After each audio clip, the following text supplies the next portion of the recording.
Prethodna utakmica protiv Drine iz Zvornika bila onakva kako smo i očekivali, dosta teška, zahtjevna, protivnik kvalitetan, čvrst i tokom prvog poluvremena smo imali određenih problema u napadačkoj trećini kod kreiranja tih prilika. U drugom poluvremenu kada se lomio rezultat, uspjeli smo iz jednog kvalitetnog prekida da postignemo pogodak, prelomimo utakmicu i u nastavku meča olakšamo sebi posao jer smo imali više prostora i lakše smo dolazili u priliku za pogodak. U samoj završnici smo postigli i drugi gol i zasluženo osvojili veoma važna 3 boda protiv dobre ekipe iz Zvornika.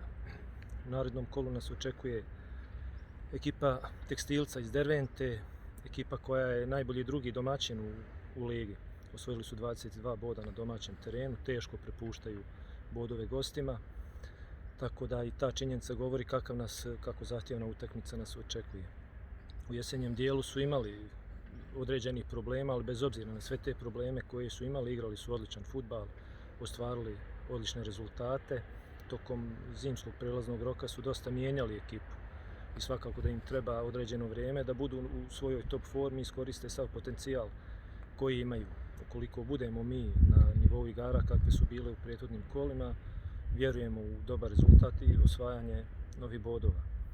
Narednih 15 dana nas očekuje ritam srijeda, subota, svakako da je to jedna otežavajuća okolnost gdje neće biti dovoljno vremena za oporavak. U kupu smo dobili najtežeg mogućeg protivnika, znači premijerligaš Krupu, tako da nas očekuje zahtjevnih tih 15 dana, ali vjerujem da ćemo biti pravi, da ćemo nastaviti s ovakvim igrama i zalaganjem kako je bilo na početku tog proljetnog dijela i da ćemo ostvariti u narednom periodu zadovoljavajuće rezultate.